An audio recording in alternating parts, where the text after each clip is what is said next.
मेरे अबू और गुलजार भाई बहुत अच्छे दोस्त थे आपस में। गुलजार साहब तो सबसे एक अच्छे इंसान हैं, क्योंकि वैसा कोई भी इंसान नहीं है जिसकी ये मदद करते नहीं हैं। ज़्यादा तक ये पंजाब में शाल शूल का काम कर रहा था। तो इसके छोटे छोटे बच्चे थे, तो वही बच्चे इधर ही थे। जैसे लोगों के फादर किसी पे डरा रखते हैं या रोब या मूड ख़राब करते हैं, वैसे नहीं है मेरे पापा। पहले मैं जाता था माल मवेशी के साथ, उस दिन मेरे दान को दर्द हो गया तो गुलजार भाई चला गया। उसने बोला आप जाओ डॉक्टर के पास दवाई लाना, तो मैं जाता हूँ। मैं बिल्कुल छोटी सी थी, मुझे पता नहीं था मेरी उम्र कितनी है।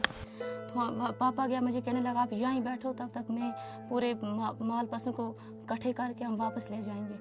तो थोड़ा सी 10-15 मिनट मेरे से दूर हुआ तो मुझे आवाज़ आया, जैसे धमाका नहीं होता ऐसे।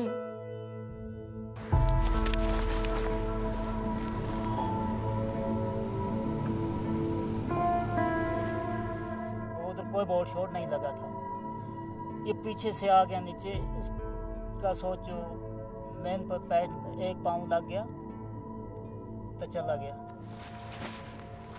इसने सोचा मैं पीछे हटूं तो और होगा, इसने आगे दूसरी छलांग आगे लगाई, दूसरा चला गया। 3 बजे का टाइम था। ऐसे इसने बताया नहीं, बोलना थोड़ा आप यहाँ आना। फिर मुझे कहने लगा यहाँ नहीं आ सकती, आप जाओ उधर गांव वाले को बताओ कि वो जिंदा नहीं है, उसकी डेड बॉडी को उठा के लाओ और वो जल्दी आएंगे। मैंने कहा नहीं, पहले मैं आपके पास आऊँगी तो फिर मुझे पता चलेगा आपको क्या हो गया।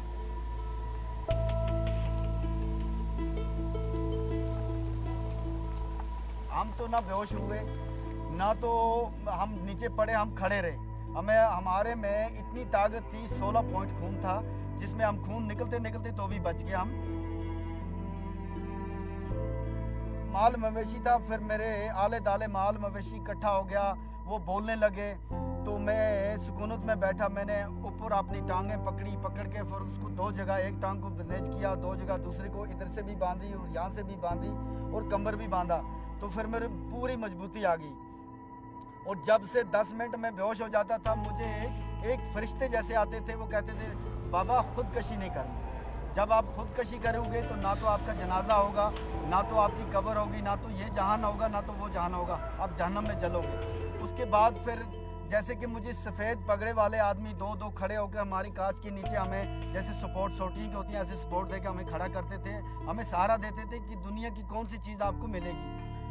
तो मेरे दिल में ये हो गया, मेरे पास कलवाड़ी थी कि मैं अपने सर में कलवाड़ी मारूं तो मैं दुनिया से चले जाऊं। क्यों? छोटे छोटे बच्चे थे और बहन थी कि मेरी औलाद को देख के वो देखते ही मर जाएंगे।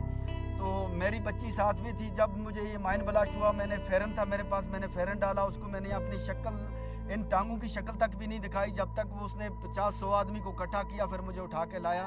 टांगे पैर दोनों इसके बंतु नहीं थे, इसने फेरन साथ में था, वो डाला, मैंने तो भी देख लिया, इसको खून चलता था, मैंने देख लिया। फिर मैं आई उधर से आवाज़ मारा, तो बस मुझे इतना ही पता है। फिर बाद में मुझे पता नहीं है क्या हुआ कुछ, तो 1 महीने के बाद मैं होश में। मगर अल्लाह का शुक्रिया, जहाँ मुझे माइन ब्लास्ट हुआ, ये मैं बड़ी सुकूनत के साथ आपको कह रहा हूँ कि वहाँ से मैंने लकड़ी काट के तो अपने घर में जब टांग पहनी, अपने घर में लकड़ी उठा के कंधे से मैंने यहाँ लाया, मैंने बैल चलाया, मैं दरख्त के ऊपर चढ़ा, मैंने खेती बाड़ी की, सब कुछ काम किया।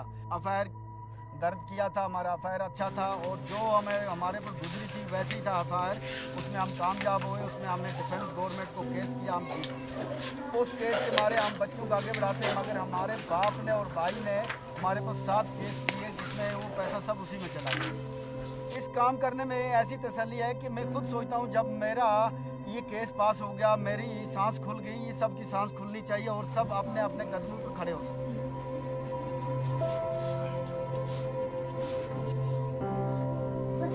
पहले मैं तो बिल्कुल नहीं चल सकता था, बिल्कुल एक हाथ पाँव में मैं ऐसे चलता था कि नहीं, मैं चल नहीं सकता था, मैं खड़ा बिल्कुल नहीं हो सकता था। उसके बाद जब गुलजार भाई ने देखा, गुलजार भाई कहने लगे कि नहीं आप ऐसा कीजिएगा कि इसने लाए डंडे दो। उसके बाद फिर इन्होंने मुझे लिया श्रीनगर, वहाँ से मुझे ये जो है सपोर्ट किए दिए और उसके बाद मैं पूरा चलने लगा। जी हाँ, मेरी बहन है सिस्टर मेरी है, उसकी एक लड़की है जी, वो चल नहीं पा रही है, 5 से 6 साल की हो गई है वो। तो वो बिल्कुल पोलियो की वजह से वो एक ही जगह पे रहती है, वो चल नहीं सकती है जी। उसके वो कागज़ शागज़ वो जो बनाने थे उसकी बहुत मदद की है गुलजार ने, हर लिहाज से।